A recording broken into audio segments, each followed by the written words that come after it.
All right, welcome to this episode of Crime Inc. Every episode, we'll take a look at one aspect of a criminal justice system through the eyes of our guest. My name is Alexander Benikov, and I'll be your host. I'm a defense lawyer, author, adjunct law professor, and I've always been interested in the world of crime and punishment. Our guest today is a very good friend of mine. He's a former police officer with 18 years experience, Beau Tribolet. I wanted to have him on because he's a former police officer, but he's not a typical former police officer that, will just say police are great, everything they do is perfect. He's pretty candid about his experiences, so I wanted to have him on. And thank you for being here with us, first of all. I really appreciate the time. Yes, sir. So we'll start at the beginning. It's probably a good place. What brought you to law enforcement? It's the only thing that I ever wanted to do from the time I was a little kid. There's pictures of me when I was 4 or 5 years old wearing the old Chips outfits, and it was the only thing I ever wanted to do. My friend, you'd go to high school and play football, and my friends wanted to play in the NFL, and all I wanted to do was be a cop. So everything was sort of geared towards that. And what was the process for getting into the academy? If you remember? The process is pretty much the same everywhere. Some people put a little more emphasis on one of the steps, but it's usually a written test. And my understanding is that the written test is done to, like an 11th, 12th grade level. It's not super hard, but it's something that you kind of have to prepare for. They have a lot of books and stuff that can help you prepare for the test. When I took the test, they actually gave you a study guide, which was it was a different type of test in that they were giving you the tool to see how much you studied. And I threw myself 100% into it. And I made note cards, and at the time there wasn't all this digital stuff we have, so it was note cards, more note cards, and then a few more note cards. Once you pass that test, there's an oral board that you go to, and actually it was a physical assessment, which very easy. It's nothing that a person who works out mildly can't pass. And then you go to an oral board, and the oral boards are usually structured. It's usually 3 members of the police department, and they just ask you. They ask everybody the same questions, and there's certain points you have to hit on each question. The way you get ahead on those things is, hopefully you've done your homework if you wanted to become a cop, and talk to police officers, kind of get their perspective on what the questions are, and then make your own answers. And then there's an administrative review where they just review your background, and that's I forget the word. They do it at the same time as they do your background check. And then they basically just rate you, and then they make a list, and then they call everybody. And if you make the police academy, the one I went to was 17 weeks long. And, again, for me, it was cool because there's nothing else I wanted to do. So it was like I was getting paid to do what I wanted to do. So it never really felt like a job. Do you remember about how many people applied when you did, as far as how many applied, how many made it? Yeah, so that's one of the big differences now is, like, when I tested back in 1997, I want to say a couple thousand people showed up for what amounted to 30 to 50 positions. Nowadays, just with the climate and the way things are, for whatever reason, they'll have 40 positions and 100 people will show up for the test. So the numbers are definitely different now. When I tested, I remember several of the people that ended up in the class that I was in. We showed up at the test. We were wearing a suit. We came in looking the part, and we were there, and there were people that didn't. It's all part of just being prepared to. You're trying out for a professional career, salaried job. So you got to kind of play that role through every step of the process. Definitely. What kind of responsibilities, tasks, positions did you have throughout your 18 years? I was, everybody starts out at patrol, so I did my time in patrol, which was about 3.5 years. I was in a gang unit where we were, it was a gang tactical unit is what it was called. So we basically did a lot of the grunt work, I guess you could say, for the gang detective unit. We served a lot of witness subpoenas or arrest warrants. We helped out with search warrants. We would go and find wanted subjects. There was surveillance involved, a lot of stuff like that. I was on the SWAT team for a short period of time. I got promoted to supervisor. I'm just over 10 years into my career, and that's where I finished my career, was as a supervisor. There I was a night detective sergeant, so I got a little taste of all the major crimes 4 days a week at night over the weekend. So got to see, I saw a lot of stuff there, and then went back to patrol as a supervisor.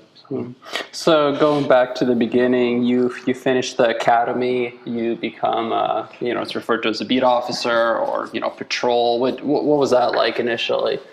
You're done with school, you get the uniform and the gun and everything, and then what was it like? No, for me, it was, I remember the very first day, even now. For me, number one, I was too young to be a cop. I was too young and too immature. But you were early 20s? I was 21, 22 years old when I started. So pretty young. Pretty young. I look back at that now, and I mean, that's just a terrible idea to give a 22-year-old a gun and a badge and tell him to go out and conquer the world. It was exciting. You can't wait for the next day, because that the next day is when the big one's going to happen. And when you're young and you're new on the job, you want the big one to happen. It takes a while for you to realize, you don't want that to happen, because that means bad things are happening. So it was exciting. You're in field training for 3 to 4, I think it's 4 months. It's a long field training process. You ride with several different police officers that are experienced, and they kind of show you how to do stuff, and then you're graded, and you really can do nothing right ever. Even if you do it right, they find something you did wrong. But for me, that was all I never really stressed any part of the training, the academy, because I just knew that, it's not a difficult job. It's a fun job, and it's cool, but, there's a certain way you got to kind of do stuff. And if you're interested in it, it's very easy stuff to pick up. It's not like, it's not like learning how to be an engineer or, the only job easier than that would be becoming a lawyer. Where anybody can do it. Anyone can do it.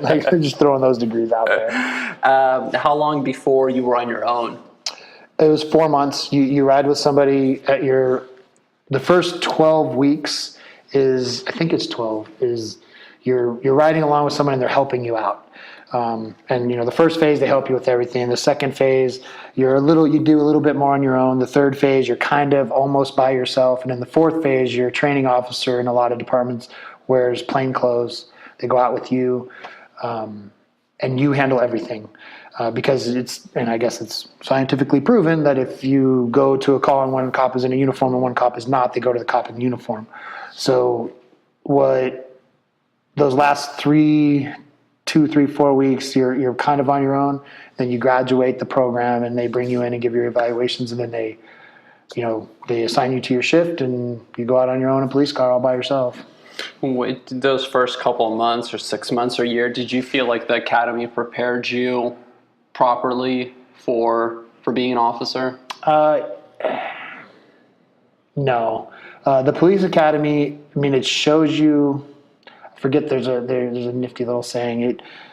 It shows you how to be a cop, and then when you're an FTO, they show you how to actually do the job, something like that. Mm. You learn the basics, but there's no substitute for going out and talking to people and getting out there and asking people for their names is, it's weird the first time you do it, right. But after you do it for 6, 7 months, or, it becomes very easy. But the first few times, you're like, well, and in the academy, they train you, and they put this mindset in you that everybody's trying to kill you. So, you're going up to some, little old lady who just, maybe lost her garden hose, and, you've got your bladed stance, and you're like, ma'am, what is your name? And you realize after a few weeks or a few months that, you can trust your gut a little bit. But yeah, it's yes and no, I guess, on that one. What, initially was the job what you thought it would be, like those first 6 months or a year? For the first couple of years, yeah. You can't, it's, man, you go out and put your cape on, and you're going out, you're saving the world. especially for, that was one of the big mistakes I made was I was young and competitive and just wanted to go out and, arrest people, and it didn't matter what for. I got real big into, working the narcotics areas. So, a lot of misdemeanor arrests for possession of paraphernalia or very minor felony arrests. But at the time I felt like, I am going to put a dent in the narcotic problems in this city. And, you just learn as you go through that you're just doing your job, And I would guess that's probably pretty common for new officers, right? Where you're going to be Superman, where you're going to... Absolutely. Now, again, so one thing I learned as I got through this is the older the officer, we get a guy that comes in or a gal that comes in at 30, 32, 33, maybe had another job. Right. Maybe military or something Maybe else. Military. They come in, they are a lot more laid back. Just life experience. They've been around the block a few times. They kind of understand that. But everybody's excited usually. I mean, I would say if you have 10 cops graduate from the police academy and show up for training, I would say 9.5 of them are super pumped every day. And that continues for 2 to 3 years, and then usually there's a change. Usually something happens there, and, I'm sure we'll go into that, but it's, that's usually the time frame, 2 to 3 years. Got it. I know with lawyers, when you're new, clients can kind of tell because, just the way you carry yourself, the way you talk, they can sense that nervousness, that kind of new energy. Is it kind of the same with new officers when you're dealing with people? Yes. And the average good, law-abiding citizen, no. Right. Like they don't, they can tell maybe because you look younger. The people that really can tell are the ones with experience. The one with experience dealing with cops. And, the guys that are jerks will call you out. They'll make fun. They'll call you a new fish or a newbie or a rookie. And they are doing that to kind of get you, to kind of get you riled up. But it's funny though, because some of them will even tell you, they'll give you a little bit of guidance on, hey man, like if you want to make it here, you can't act that way. You got to toughen up a little or whatever. But, yeah, I mean, you definitely can tell. The rookies all have shined boots. Their gig line is straight. Their all their bullets and guns are all perfect. You get the veterans, and you can just tell. It's just they just look like a veteran. So, initially, did you feel like you were making a difference? Initially, yeah. I mean, you feel like you are, and.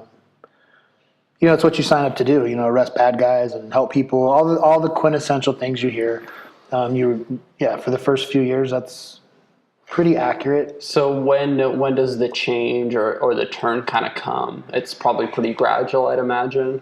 Yeah, it's on average, I would say it's between 3 and 4 years. Mm-hmm. You get out there and you're doing your thing, and then several things happen, and it happens different some of them happen to everybody, and in some people it's just one or the other. One of the big things is you arrest somebody and you go to trial, and they start attacking things that you just like. What does this have to do with anything? Right. Like that, I saw that guy do that. I arrested him, and now you're wanting me to answer these questions that don't seem to have anything to do with it. Right. And you take it personal, and you fall in love with your cases, and then you lose one. And then you lose your motivation because it's like, well, I did everything right and I lost.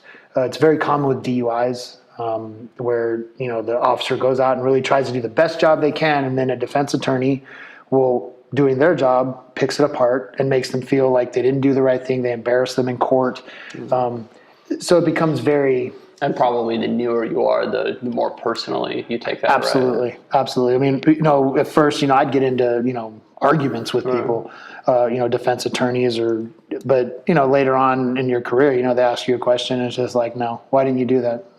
Because I didn't. Right. Like you just don't, you learn not to give them anything. And, the defense attorneys are usually pretty savvy when they're talking to like a veteran versus a rookie.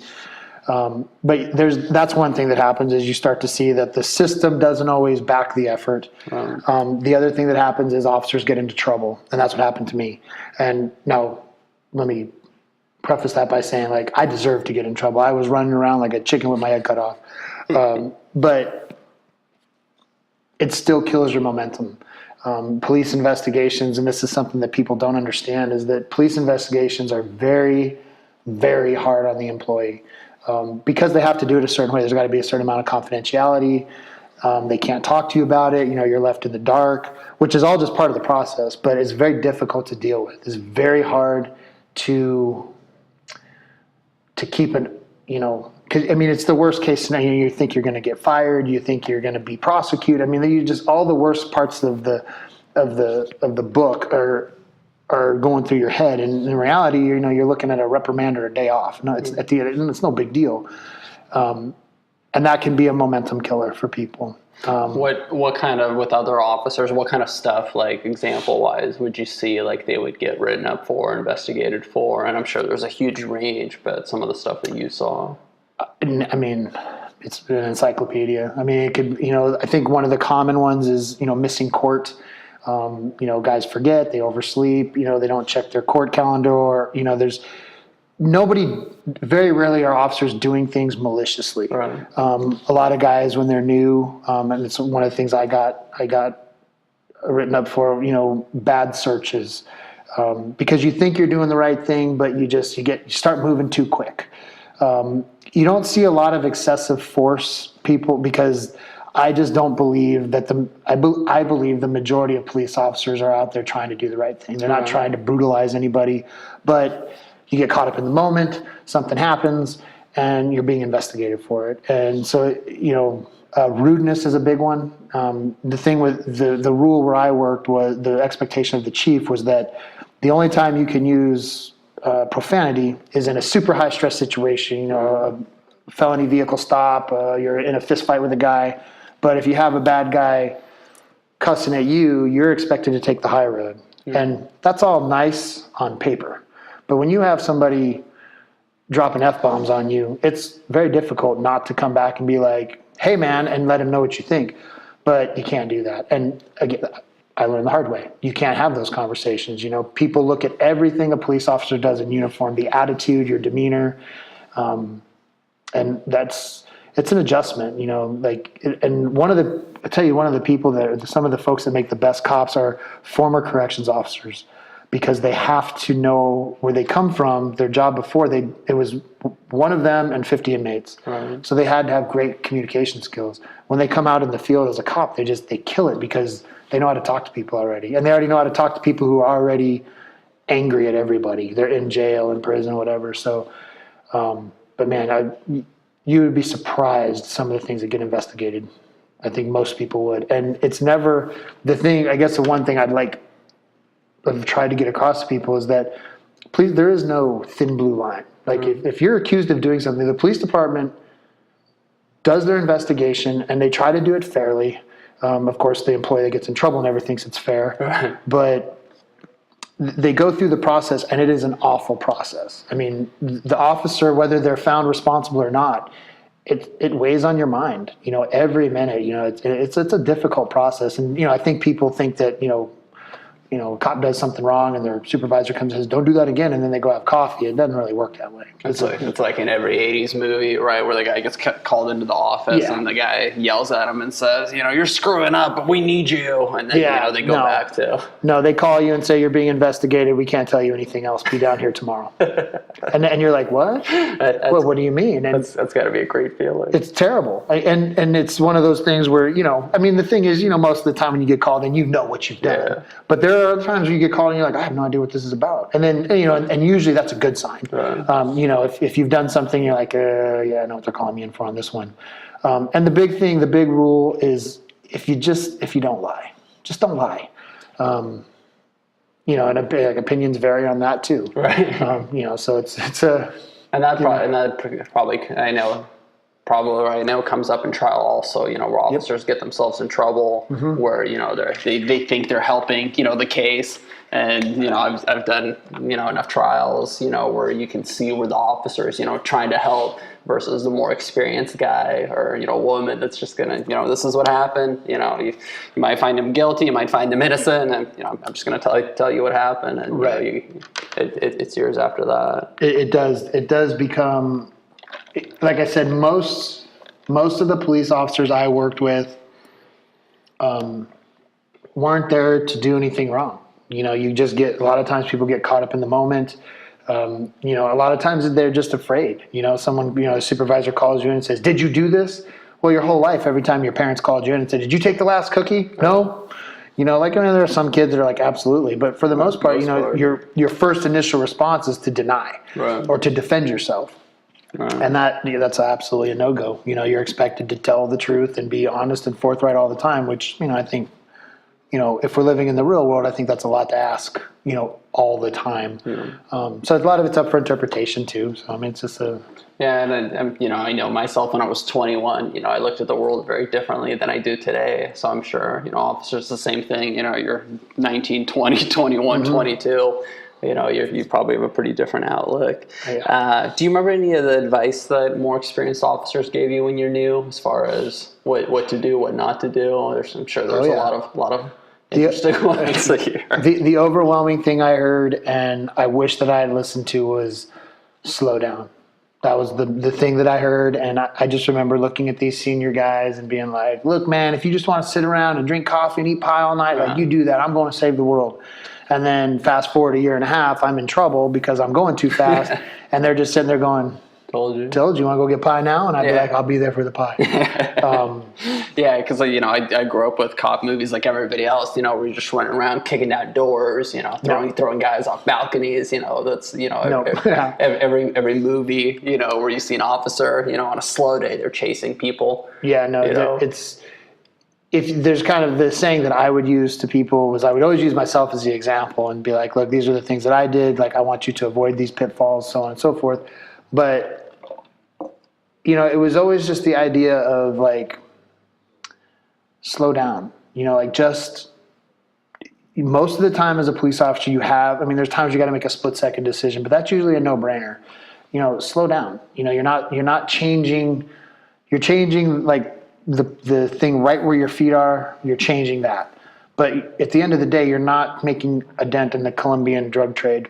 So don't treat everything like that. It's a hard lesson to learn because, I was 22, 23, and like no 20-year veteran who wasn't doing anything, in my opinion, all day was going to tell me how to do it. Right.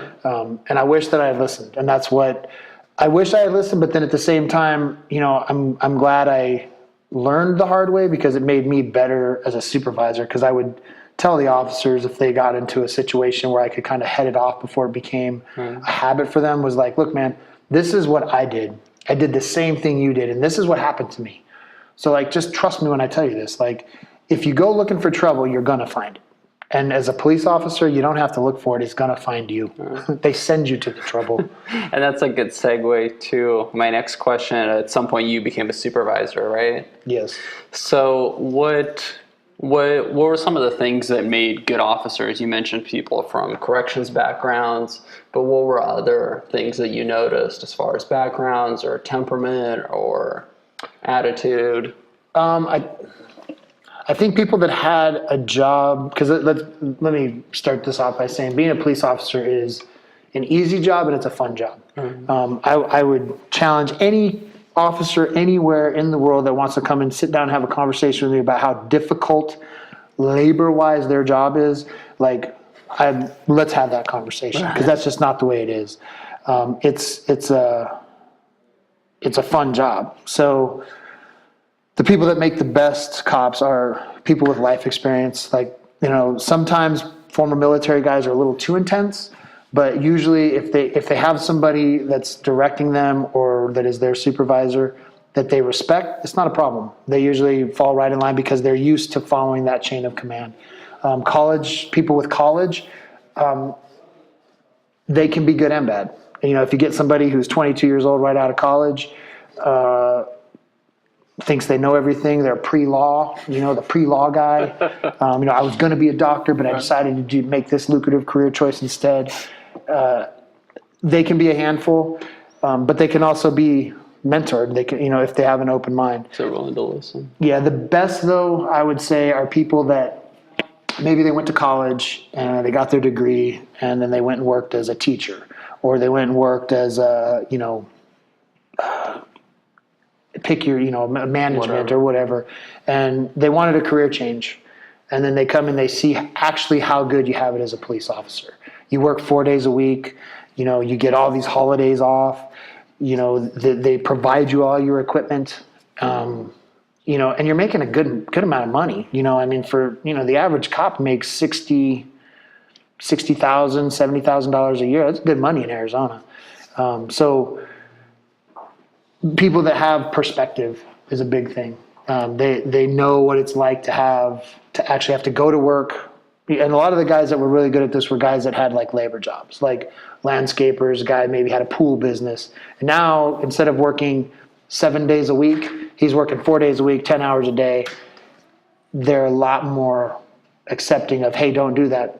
Cool, man, I ain't gonna do that. Hey, dude, like, listen to me when I tell you this because I want you to be successful. Excellent, because what I don't want to do is go out and start tearing off roofs again. Right, yeah. Those guys made good cops. And mostly, like, people that could be trained, like, coachable. If you're a coachable person, very easy. If you're a know-it-all, it's like any other job. If the know-it-alls no one wants them around, And as far as listening to you, wanted to give a little bit of, obviously this is audio, give a little bit of description. You're kind of a scary looking guy. And, I don't know what you mean. Yeah, Beau is over 6 feet tall, about 220. And 210. I'm sorry, yeah, it's an extra 10 Super pounds. Beau is actually my jiu-jitsu instructor, and he holds the rank of black belt. And if you look at Beau, he is not somebody that you would want to start a fight with. Those of you that know what cauliflower ears are, Beau has a tiny bit of that. It's barely noticeable. He's laughing. So as far as dealing with people, did that some tattoos. As far as dealing with people, because I'm sure you saw, as far as like officers, some of them were petite or women or short. Does that, or is it just how the officer carries themselves more important than, because, some officers look like buildings and, obviously if you're bigger and you look, you look athletic, or, you look like a middle linebacker, then obviously you got a little more pull. The problem with that is that also, when you're dealing with the typical, the typical bad guy, right. Some of them are going to be compliant. Some of them see that as a challenge. Right. So it's not always a positive thing to be the biggest, toughest looking guy. Because if you're high enough on meth and you see some big officer, right, you're going to see that. Let's try this guy. I'm going to jail anyway. Might as well get a good rep. Right. But I will say that I saw guys that were 5'6", 160 pounds, soft and roly-poly, just as effective as a 6'3", 240-pound middle linebacker cop. Linebacker. Yeah, just as sometimes more effective.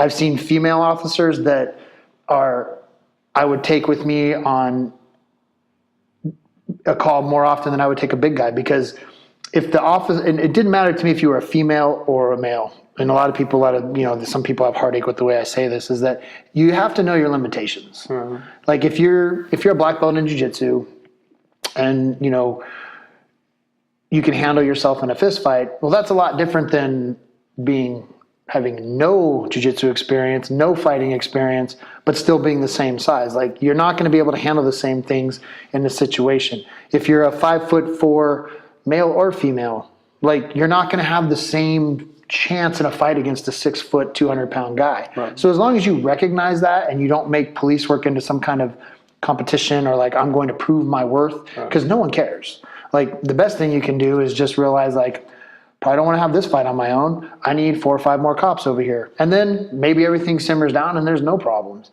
But appearance does matter, and I would say it matters more like if you look sloppy, bad guys pick up on that. If if you're a big fat, you're not shaved, your hair looks messy, shirt's untucked. It'd be no different than if you show up in court, you look sharp, you got your briefcase and your tie's on straight, and you look over and the person you're going against, is all disheveled. I noticed early on in my career how true that was, because a lot of my clients, they didn't know if I was a good lawyer or not, but they can tell a decent watch, or if you're clean shaven.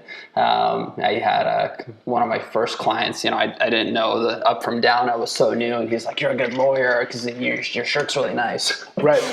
So I'm sure with officers there's some of that. Absolutely. You look, if you have a nice tight haircut, and it doesn't matter. Again, you could be 6'2", 250, or you could be 5'10", 170. if you carry yourself in a manner that you're confident but not confrontational. Right. So obviously the guys that are bigger, automatically people are going to think they're going to be confrontational.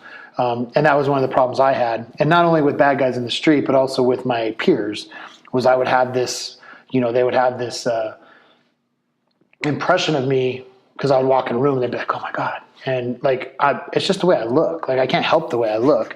So I would have to take extra steps to like, okay, I need to like smile more. I need to be more approachable. And like, I didn't look at it necessarily as a negative thing.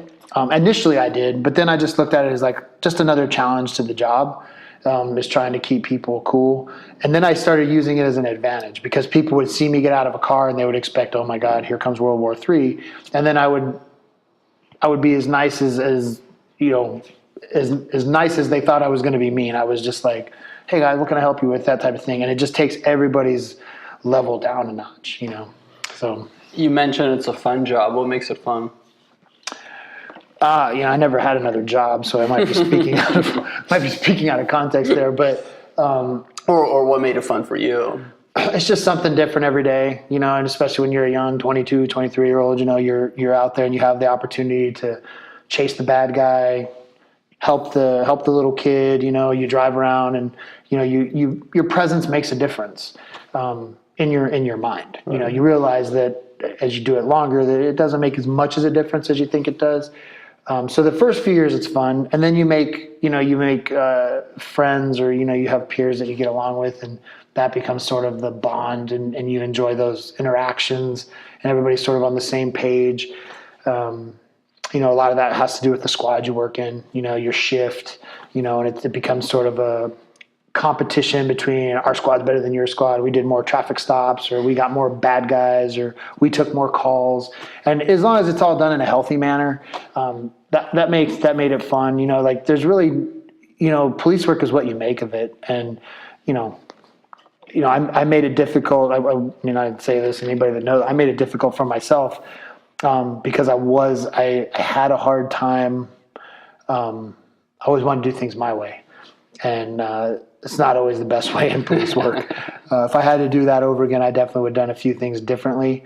And then there's a lot of things I wouldn't have done differently because I felt confident in what I was doing, and I let the chips fall where they may. We talked about what makes a good officer. What makes a bad officer? Oh, it depends. I mean, obviously, if you're a criminal or you're out trying to brutalize people, or you're a racist, or you're from New Zealand. Like, there's all kinds of different things. There's a lot of things that make a bad officer, but those are very obvious. I mean, you're talking about a bad teammate, somebody people don't want to work with. It's the guy that's goes out there and riles the bad guy up, doesn't pull their weight on the call. And again, I'll go back to what I said. Police work is not hard. So to be lazy at police work, like, you have to just be a lazy human. Because it's literally like, can you put this cell phone that was the suspect's cell phone in an envelope and put it in a locker and fill out a little form on the computer? It might take you 7 minutes to do all of this. Right. Most guys out there are going to be like, absolutely, man, I'll take care of that for you.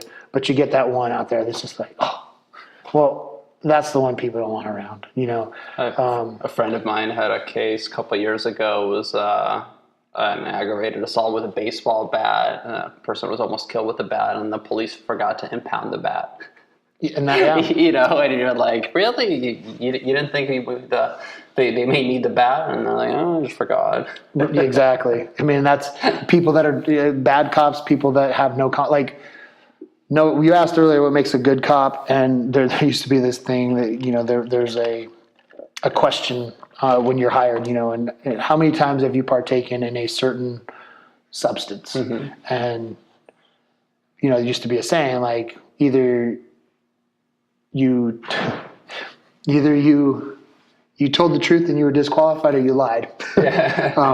And that it was sort of one of those things, like, I don't know if I want to hang around with somebody who has never been to a party, right, who's never been drunk, who's never, experienced, I'm not saying I want to hang out with a guy who's been, cracked out in an alley, but degenerate. But you have to have some life experience. You got to have some,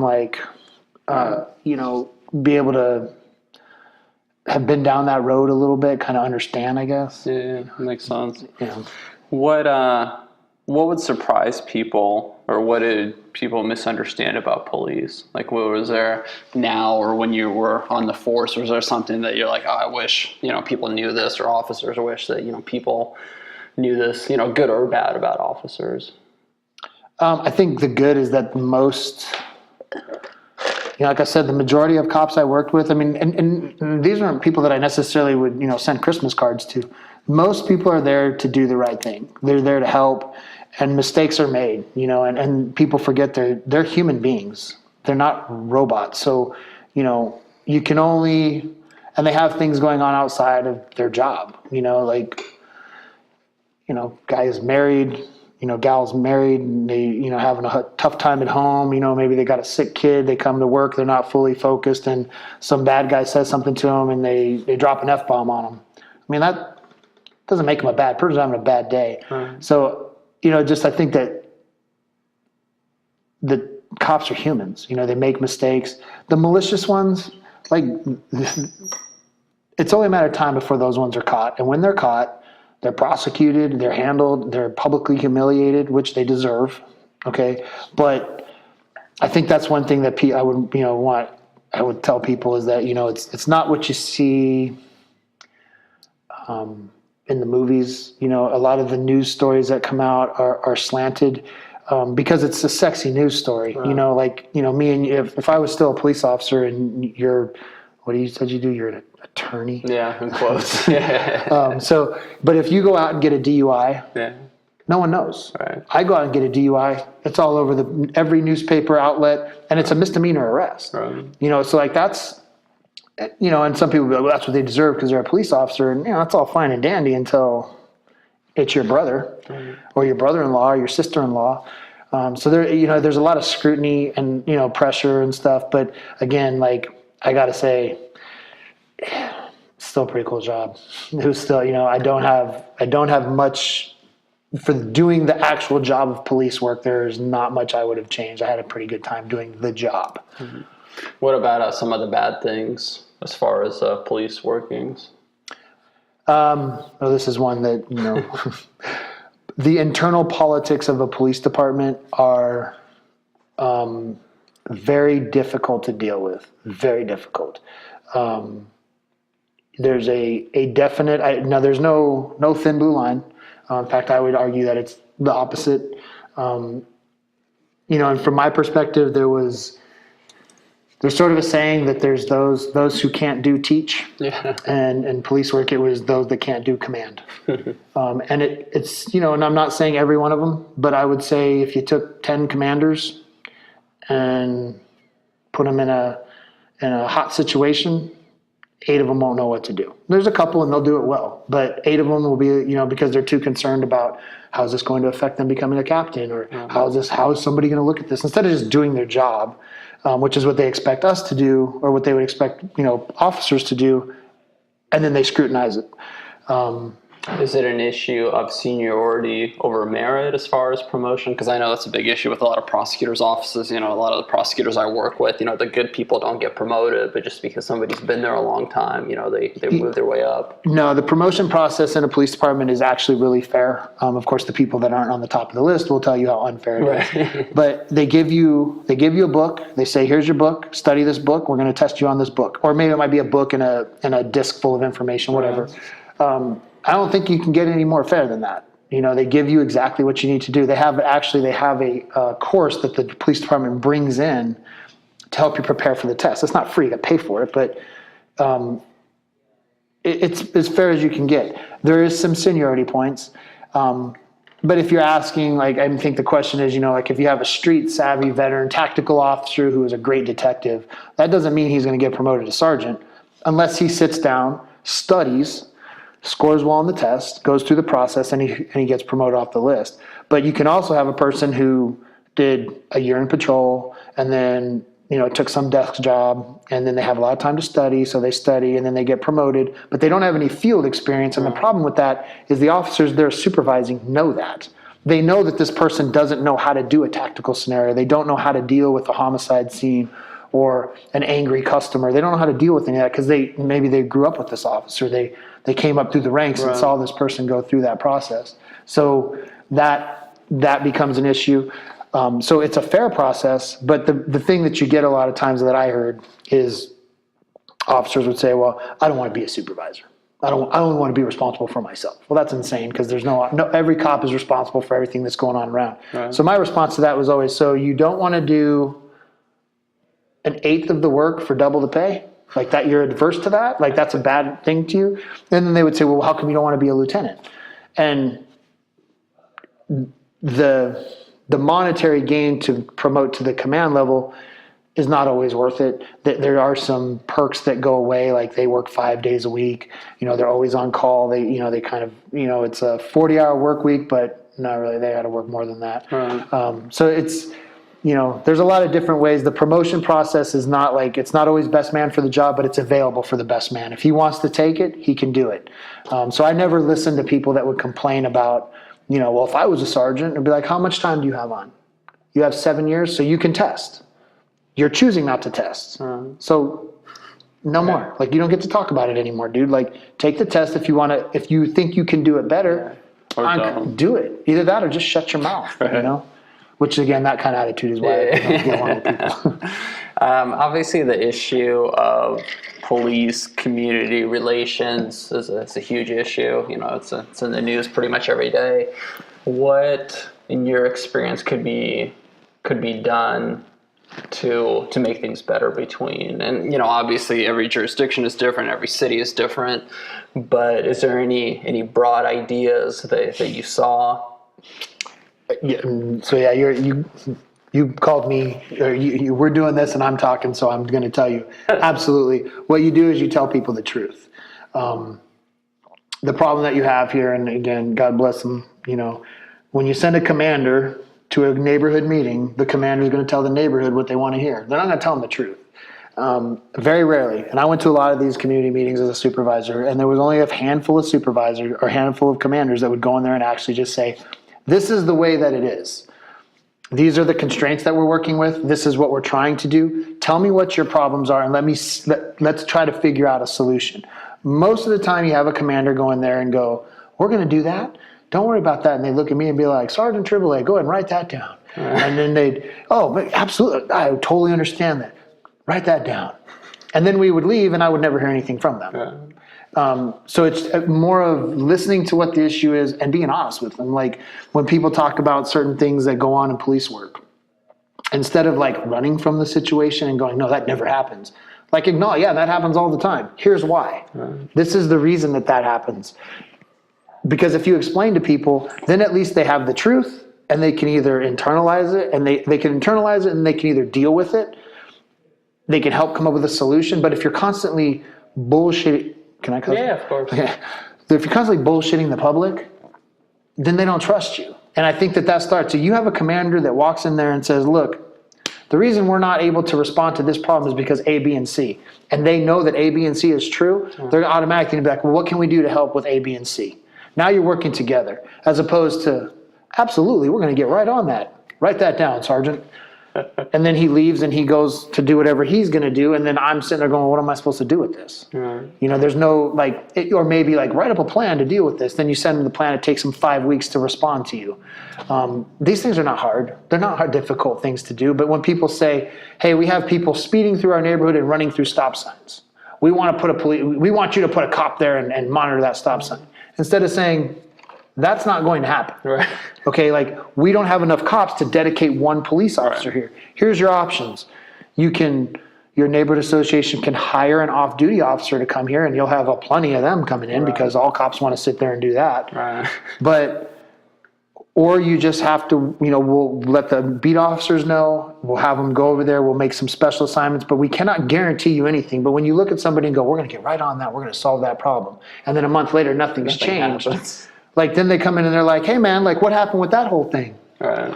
That's where the trust goes down. You don't always have to tell people what they want to hear for them to trust you. In fact, I've seen just through the stuff that I do, when you tell people what they don't want to hear, they almost kind of trust you more. Right. You know, so that would be. That makes sense. Is it something that seems like in the last 20 years or so getting better or getting worse as far as how communities or that you saw police relations, the trust and it stayed the same. I think a lot of it was who they're dealing with. I never had a problem. I mean, the truth be told here, I got along better with the people in the street than I ever did with anybody at the command level. Because this one of the problems that I had is I didn't want to tell people something that wasn't true, something I couldn't do. I don't think it changed one way or the other. I think in the department that I was in, the mold for commander was pretty much the same. There was like this mold that kind of fits, to be to be somebody that would be respected by the field, like you have to be outside of that mold. And again, I'm not really down on these people personally, but like professionally, like any one of them want to have this conversation with me, I'm more than happy to have it with them. Like there's a mold there. It's unfortunate because I think a lot of people, you could do a lot there. You just can't be afraid of getting promoted to captain maybe a year later because you didn't do something right. That makes sense. So one of the new developments in policing is body cams and dash cams.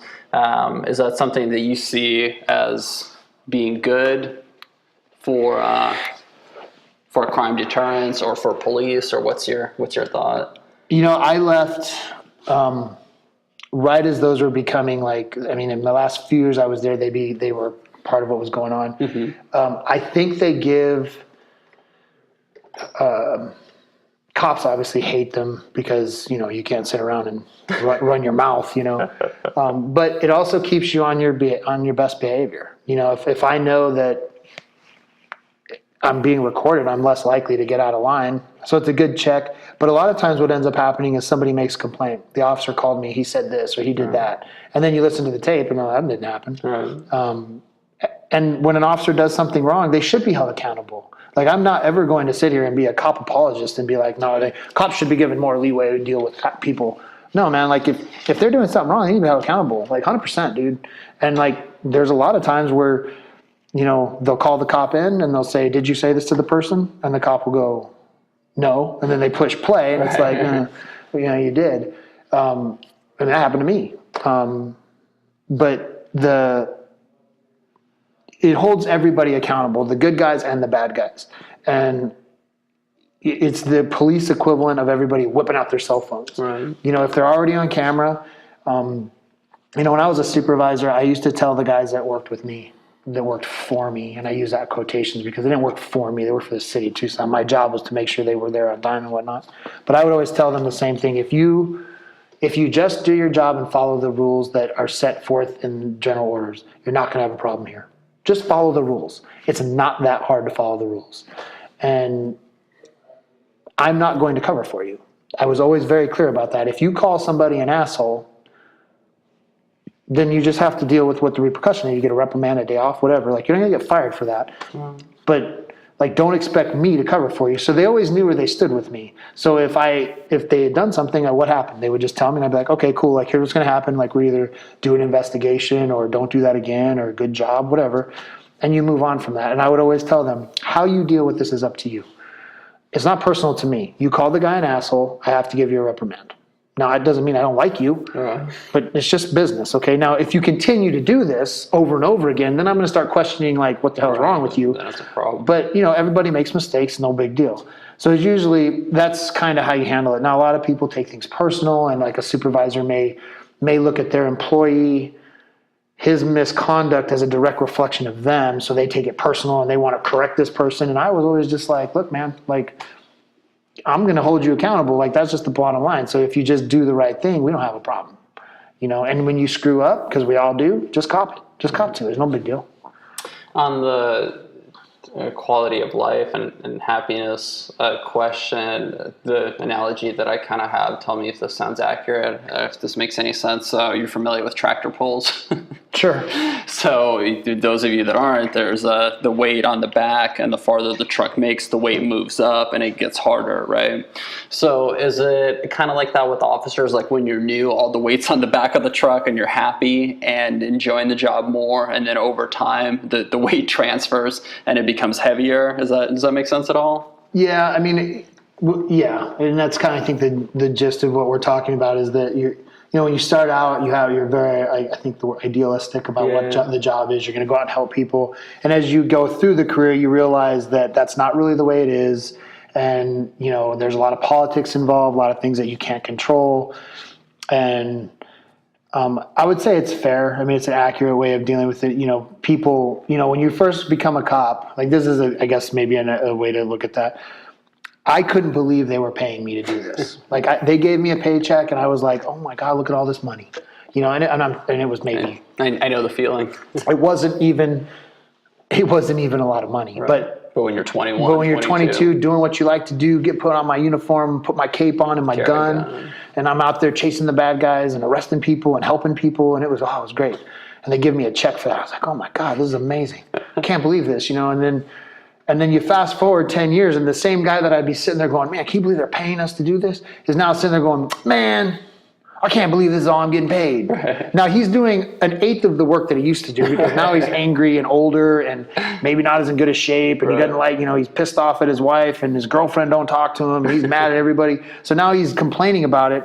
And I was always look at them and go, "Do you remember how happy you were when you got the call to become a cop?" Yeah. And now all of a sudden, 10 years later, dude, you think that your stock has risen. And I would always ask, like, what made it rise? Like, generally, like in any type of sport, like the older you get, the less you're worth. Right. So like what have you done? And the other question, what's your education? Well, I went to high school. I went to junior college. Okay, and what did you make last year? 70, 80? Yeah. Some cops make over $100,000, and they've got a high school diploma. And I'm like, yeah, where else are you going to make that? Working 4 days a week, full benefits, everything provided for you, pension, 13 paid holidays a year, a 20-year pension. And I would always to remind them, dude, like, look, it ain't that bad. Okay, like if you think you can find it better, like go. But like, you're not. The thing this was to those guys, I would always say, go to the car sales lot, okay? Earnhardt, Ford, or whatever, wherever, in July, okay? And go there at 1:00 and sit down with the sales guys. They're all standing there waiting for someone to come in, okay?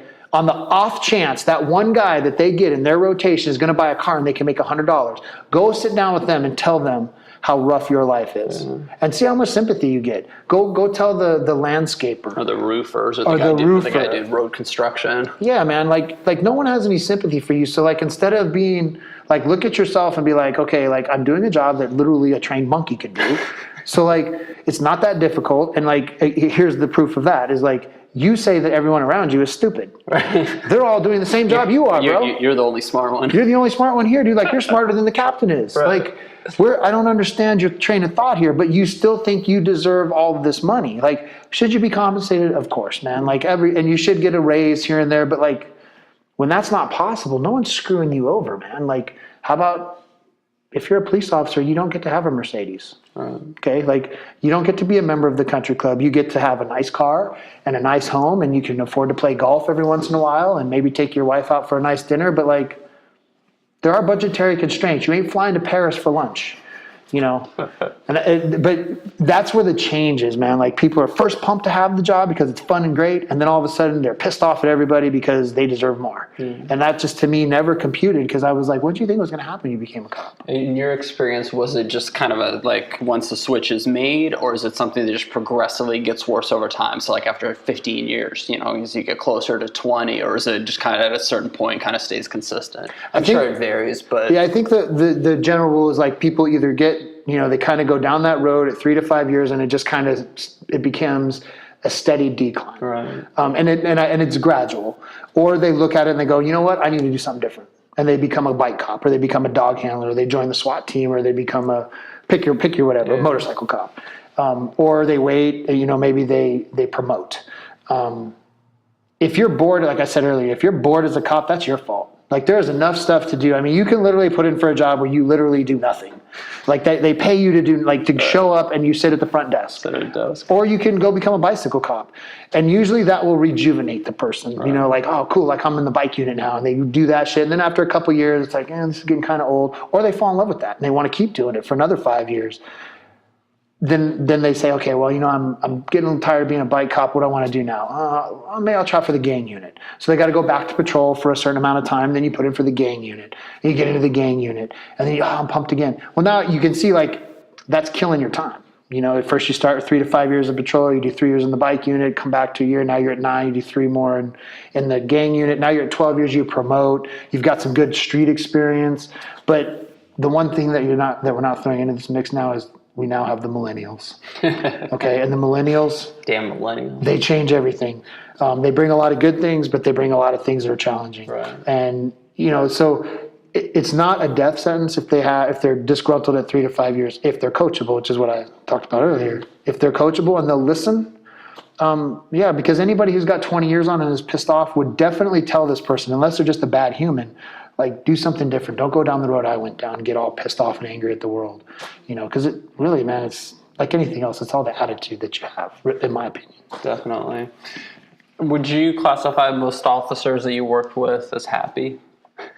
And I know we could spend a lot of time, and there's a million subsections there. Yeah. Or at least let me rephrase that, as far as being happy with the job.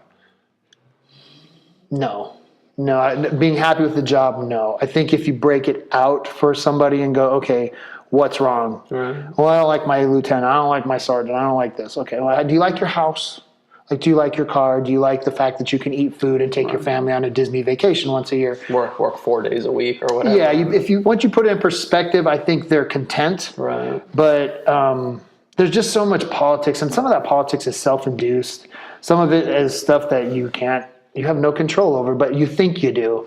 And that's a tough question. I don't know. I mean, I think one of the keys for cops to be happy is they have to have something outside the job. Right. If all you do is hang out, if you go to work with cops, you're marrying a cop, you're dating a cop, every party you go to is a cop party, you only go to the baseball game with the cops.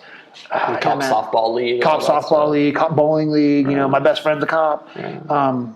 Then it becomes trying. Like that's one of the reasons jiu-jitsu for me is one of the great, because like, I know there's cops here, but I don't know who they are. Like one of my good friends is a defense attorney. Right. Yeah. You know? I mean, it's in general, we don't know. Yeah. It's conservative, Republican, liberal, whatever. Oh, hold on now. Yeah. No, but like, interview's over. Yeah, I gotta go.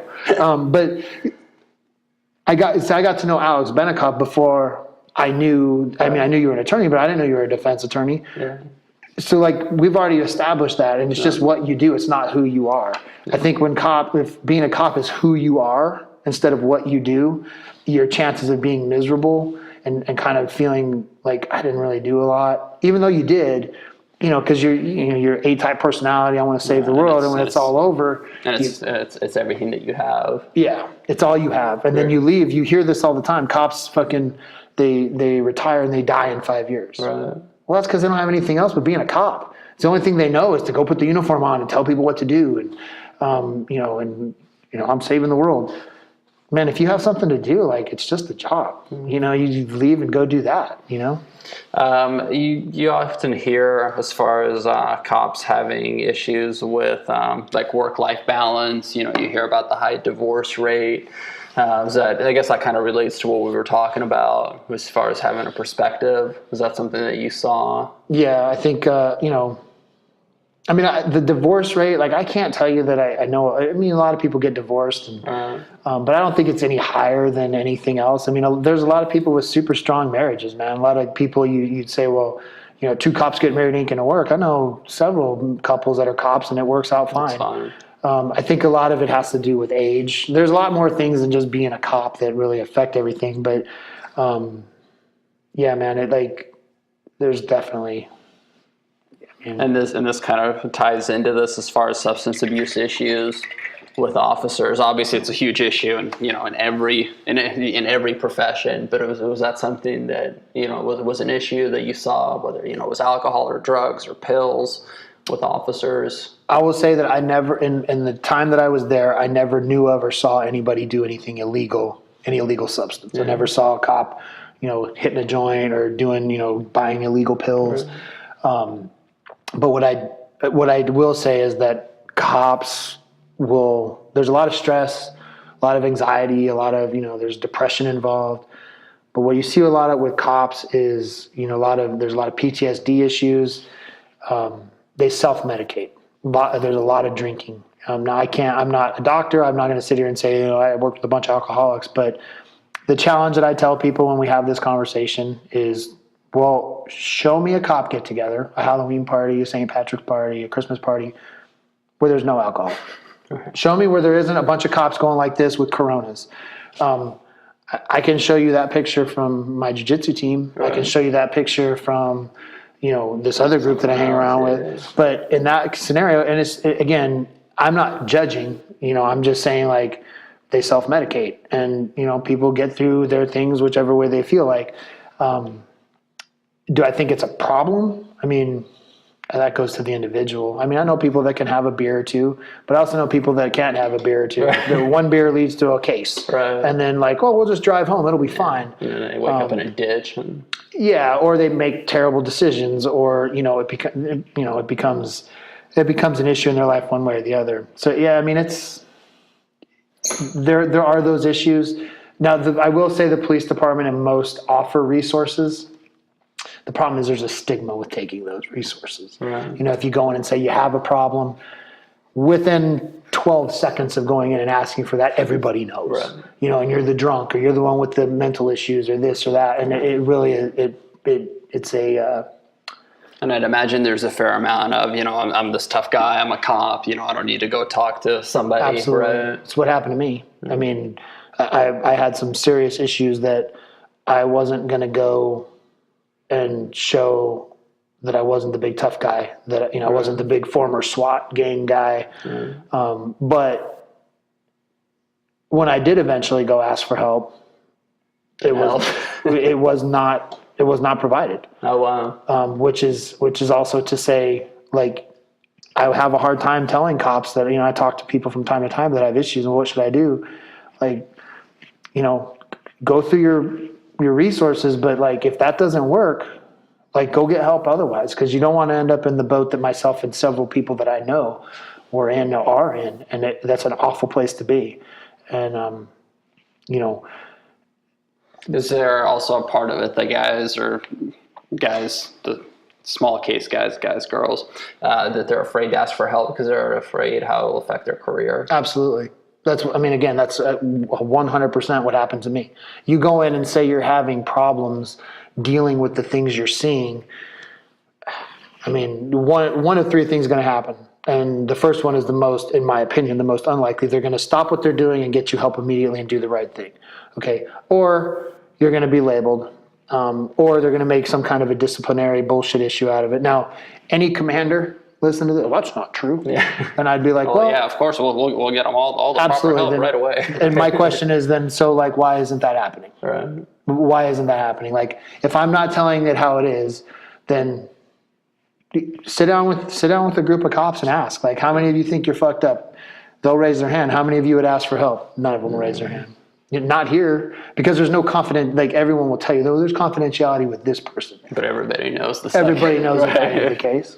Everybody knows. Right. Yeah. With defense lawyers, it's the same thing. Somebody gets a DUI, somebody has them, whatever come up. Hey, last question. This one's important. Which are the good cop shows? Oh, the good cop shows. Or movies. Good cop movie. Either good realistic or good unrealistic. We've often discussed Cobra. Those of you that are old enough to remember the 80s classic. Calling the Cobra. That's a good one. Man, a good cop shows. Let me start with awful cop shows. Yeah. NCIS is awful. Criminal Intent is awful. Most often you actually sit down with the suspect and a witness and record them, and it's very formal. It's not like while they're unloading a truck. Yeah. Yeah, if I had a nickel for every time one of my defendants has said, "What's the DNA say?" I was like, "We're here for a misdemeanor. There's no DNA coming." Yeah.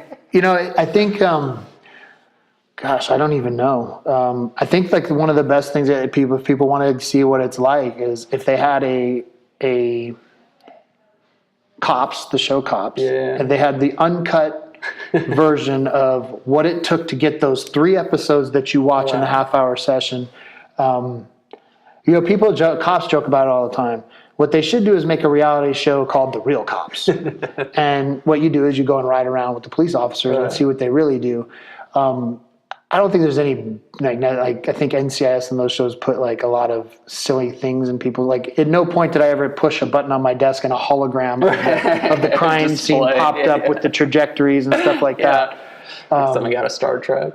The first 48 when it first came out was pretty legit. Right. I mean, it gave a decent timeline as to how things were happening. Most of the true crime ones, the shows that I really don't, I watch them all the time, but, shows like 48 Hours and Dateline, because they're really slanted. Like it's either the guy's guilty or not, and then they make one person the villain, but they never tell you the whole story. They're just painting a picture and giving a narrative. And so I get asked, well, what do you think about that? And I'm like, man, I can't tell. I can't tell what happened there because like in an hour they're not telling you everything.